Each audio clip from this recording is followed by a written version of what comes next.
As parents and guardians in Oregon, Wisconsin, we frequently hear the best thing you can do is talk with your kids and teens about alcohol, nicotine, and drugs. Right, but how? Yeah, I never listened to my parents when I was a teenager when they tried to talk to me about that. How can I get them to really listen to me? Yeah, I would really like real life examples on how to have this conversation.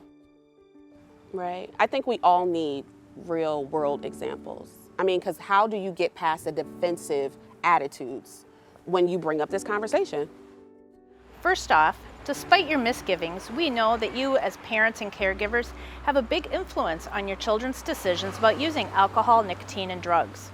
That's why we are providing these resources to help you start with these important discussions with your children, even those as young as 8 to 10 years old. Just remember, you must be prepared to listen to your kids and teens as well. Set a goal to have ongoing conversations throughout childhood and adolescence. Remember, you must be prepared to listen as much as you talk. What are they telling you? What are they asking you? Talk with them, not at them. To help you do this, we have created several short videos you can watch that will help you with ideas, information, and guidance throughout the process of talking with your kids and teens about drugs and alcohol. Well, how are these videos different than everybody else's? The Oregon Area Cares Community Coalition believes we can foster a real connection in our community by involving and hearing from people who actually live here. Okay, so where do we start? Yeah, when and where should I do this? And what about those questions that I don't know how to answer? Should I share my experiences as a teen? Yeah, and what if I think my teenager's already doing drugs or alcohol? These are exactly the things we want to help you with. Let's hear from some teens in our community. What is their perspective regarding these videos and talking with their parents and guardians? I get it. We must be willing to trust our parents and ask them questions, not get defensive and leave the conversation. But parents, you must be willing to listen to us, not get argumentative and preach at us. We need you to be open to new ideas. You parents need to help us and support us through the challenges that we go through and pressures every day. Our world is very different from yours when you guys are our age. I hate it when you guys get all judgmental of something that I've done as an incident in the past. I really need someone to listen so I can solve or work on my own problems. You have to understand the pressures that we experience that drive some to experiment with drugs or alcohol. When I tell you about my day and my stress, I need someone to listen, not to teach me how to fix it. Sometimes we don't want or need a response when talking with you. All we really want is an adult to confide in, someone that won't judge us or get frustrated when we feel lost or overwhelmed.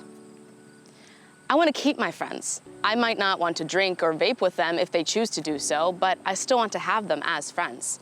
Our parents and guardians need to show us that they have some trust in us. It hurts us when you assume the worst about me and my friends. All valid and important points. So what are adults already doing that you like and might open the door to talking openly about alcohol and drugs? Well, I like when you guys are my biggest fan and love me for who I am. That helps me a ton.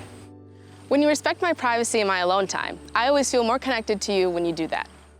When you welcome my friends into our home, it makes me more likely to talk with you later. When we talk while making dinner or driving somewhere in the car, for some reason, it just feels easier and safer to talk to you when we're doing that. When you honestly approve of it, let me know. Thank you for sharing these. Any last comments or questions for your parents or guardians?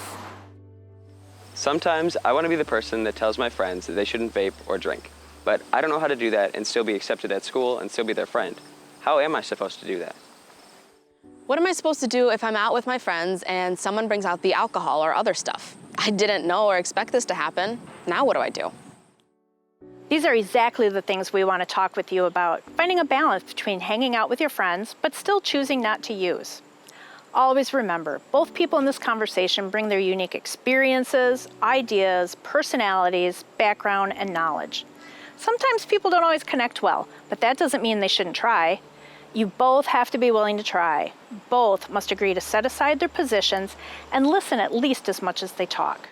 We all need to avoid getting frustrated with each other in order to live better and to have that healthy community that supports everyone in meaningful ways.